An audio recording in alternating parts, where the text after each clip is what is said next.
Hello दोस्तों, आज हम रिव्यू करेंगे हिताची का इन्वर्टर एसी काशिकोई 5200i।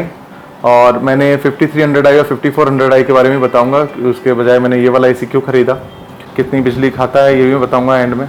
और इन्वर्टर एसीज़ के बारे में जो बेसिक प्रॉब्लम्स है, जो लोग सोचते हैं कि ये बढ़िया रहता है, हमेशा बिजली बचाता है, उसके बारे में मैं इसके लास्ट में बात करूँगा, तो वीडियो पूरा देखेगा। मेरा नाम है विक्रम और आप देख रहे हैं टेक्नो सर। अगर आपने टेक्नो सर सब्सक्राइब नहीं किया है तो सब्सक्राइब कर लें और बेल आइकन को जरूर प्रेस कर दें जिससे कि आप देख सकें हमारे लेटेस्ट वीडियो सबसे पहले।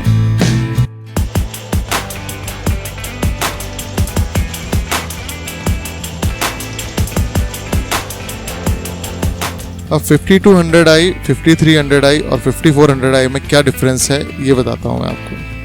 5300i में सारे फीचर 5200i के हैं, बट एक फीचर एक्स्ट्रा है जिसे कहते हैं आई क्लीन। आई क्लीन में एक पर्टिकुलर रनिंग टाइम के बाद ये फिल्टर्स को क्लीन कर देता है और एक साइड के एक बॉक्स में कलेक्ट कर देता है जो आप बाद में रिमूव कर सकते हैं। और 5400i में 5300i के सारे फीचर्स हैं, प्लस एक एक्स्ट्रा फीचर है आईसी मोड। आईसी मोड में ये होता है कि जो भी मूवमेंट होता है रूम में, ये उसके अकॉर्डिंग एयर फ्लो करता है उसी डायरेक्शन में जहाँ पे कोई पर्सन हो। जैसे मान लीजिए कि कोई पर्सन रूम में घूम रहा है तो वो हमेशा सेंस करेगा कि वो पर्सन कहाँ है और उसी के ऊपर हवा फेंकेगा। तो यही बेसिक डिफरेंस है तीनों मॉडल्स के अंदर। अब सबसे पहले बात करते हैं इसके यूनिट के बारे में कि यूनिट कैसा दिखता है। एक्चुअली ये थोड़ा सा यूनिट आपको और एसीज से थोड़ा बड़ा दिखाई देगा, क्योंकि इसके अंदर जो फिल्टर शेप है ऊपर, वो फिल्टर इसके अंदर स्ट्रेट लगे हुए हैं। जनरली कर्व्ड फिल्टर लगे होते हैं, मगर इसके अंदर फिल्टर स्ट्रेट लगे हुए हैं, जैसे कि आपको दिखाई दे रहे होंगे। ये देखिए स्ट्रेट लगे हुए हैं और आपके इजीली निकल भी जाते हैं और क्लीन भी हो जाते हैं। और ये फिल्टर जो है ये मेटल कोटेड होते हैं जिससे कि जम्स वगैरह नहीं हो। ये आई क्लीन मॉडल नहीं है, आई क्लीन मॉडल 5300 है। ये 5 स्टार रेटेड एसी है, जिसके अभी 5200i में 5 जो है उसका मतलब 5 स्टार रेटेड एसी है। डीसी इन्वर्टर लिखा हुआ है इस पे। और ये इसकी फ्रंट डिस्प्ले यूनिट है जिसमें आपको बटन कुछ भी नहीं दिखाई देगा, सिर्फ एक बटन है। ये भी पेन से काम करता है, तो आपको इसको यूज़ करना है तो पेन लगाना पड़ेगा। और ये इसका सेंसर है, IR सेंसर, जिससे कि ये डिटेक्ट करता है कि रूम में कोई है कि नहीं। और ये है इसकी रेटिंग।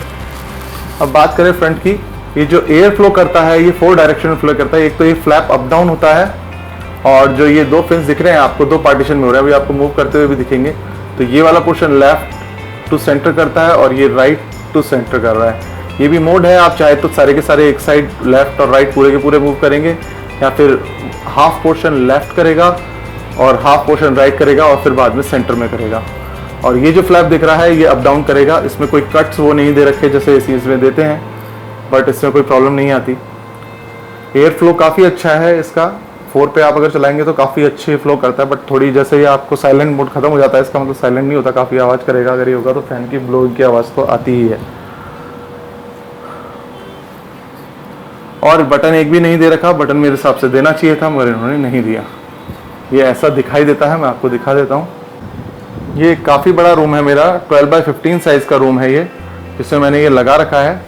और चलिए अब मैं आपको मेन बातें बता देता हूँ, बाकी सबके मैं कैटलॉग और उसकी लिंक्स में डिस्क्रिप्शन में शेयर कर दूंगा, तो आप देख लीजिएगा। तो इसकी मेन बातें ये हैं कि एक 100% कॉपर है। कंडेंसर, एवापोरेटर, इंटरकनेक्टेड जो पाइप हैं वो सारे के सारे कॉपर के हैं। उससे क्या होता है, इसकी एफिशिएंसी अच्छी रहती है और लाइफ भी बढ़ती है।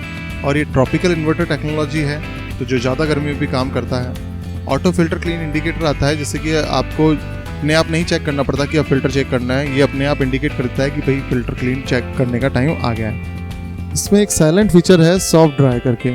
सॉफ्ट ड्राई फीचर क्या करता है कि जब आप इसको स्टैंड बाय करते हैं तो ये उसके बाद भी 3 मिनट तक ब्लोअर को चला के रखता है, बहुत स्लो स्पीड पे, आपको पता नहीं चलेगा चल रहा है। और इस तरीके से ये अंदर जो अगर कोई भी गीलापन है एसी के तो उसको सुखा देता है, जिससे बाद में ये बदबू ना क्रिएट करे और आपकी स्मेल ना आए चलाने पर नेक्स्ट टाइम। और पावर सेविंग मोड है कई सारे, ऑटो पावर सेव मोड है, आईसेंस मोड है। अब आईसेंस की बता देता हूँ आपको। आईसेंस मोड के अंदर ये होता है कि आपके जब आप आईसेंस मोड ऑन करते हैं तो रूम के अंदर ये मूवमेंट चेक करता है हर घंटे। अगर कोई भी मूवमेंट नहीं देखता तो ये 1 डिग्री का टेम्परेचर बढ़ा देगा। जैसे 25 डिग्री सेट कर रहा है तो 1 डिग्री बढ़ा के 26 कर देगा, और उसके बाद भी उसने 1 घंटे तक कोई मूवमेंट नहीं देखा तो 27 डिग्री कर देगा। बट जैसे ही इस ड्यूरेशन में या कभी भी मूवमेंट देखेगा ये वापस से 25 डिग्री और जो इनिशियल सेटिंग है उस पर ला के रख देगा। फिर बात करते हैं इसके पावर सेव मोड की। पावर सेव मोड के अंदर ये होता है सेम टू सेम आईसेंस को फॉलो करता है, मगर अगर आप पावर सेव के साथ ऑटो ऑफ को यूज़ करते हैं तो ये क्या करता है, आधा घंटे तक रूम के मूवमेंट को देखता है। अगर मूवमेंट नहीं होता तो ये यूनिट को स्विच ऑफ कर देता है, फिर आपको मैनुअली ऑन करनी पड़ती है। बाकी के सब मोड लगभग और सेम ही है, dry mode, cool mode, fan mode. बात करते हैं पावरफुल मोड की। पावरफुल मोड में अगर आपका सेट टेम्परेचर रूम टेम्परेचर से कम है तो ये एसी आपका आधा घंटे तक फुल स्पीड पे कंप्रेसर और फैन को चलाएगा, और उसके बाद जो भी आपका सेट टेम्परेचर है और जो फ़ैन की स्पीड है उस पे आ जाएगा। Super silent mode lowest speed पे फ़ैन चलाता है। अब ये बात करते हैं करंट कितना लेता है। जब मैंने चेक करा मल्टीमीटर से तो ये मिनिमम 2.5 एम्पियर करंट लेता है और मैक्सिमम ये 8 एम्पियर लेता है। बट इनकी साइट पे जब मैंने देखा डिटेल तो ये दिखा रहा है 2.5 मिनिमम एंड मैक्सिमम 6.5, बट ऐसा नहीं है, मैंने चेक करा है तो 8 एम्पियर दिखा रहा है। अब इसका क्या कारण है पता नहीं। और फाइनली मैं बताऊंगा तो ये वैसे तो हिताची के जो एसी हैं कॉपर के मामले में तो ये परफेक्ट कॉपर देते हैं, क्योंकि मेरा अभी भी पुराना एसी भी अभी भी चल रहा है। आज 15 साल हो गए, ना मैंने कभी गैस भरवाई ना कुछ भरवाया। ये मेरा पहला इन्वर्टर स्प्लिट एसी है जिसको भी मैं यूज़ करता हूँ अभी तक तो 1 साल में मुझे कोई दिक्कत नहीं आई। और आप अगर 25 से 27 डिग्री टेम्परेचर रखते हैं तो आप काफ़ी बिजली बचा सकते हैं। बट अगर आप बहुत ज़्यादा कूलिंग रखते हैं, मतलब आप 20-22 डिग्री पे रखते हैं अपने एसी को, तो मुझे नहीं लगता कि आप नॉर्मल एसी से ज़्यादा बिजली बचा पाएंगे। लगभग बराबर ही बिजली खर्च करेगा, क्योंकि जितना ज़्यादा आप कूलिंग करेंगे उतनी ज़्यादा इलेक्ट्रिसिटी ये खर्च करता है। बस इतना ही इस वीडियो में। और भी अगर आपको कुछ पूछना हो तो मेरे से कमेंट बॉक्स में पूछ लीजिएगा।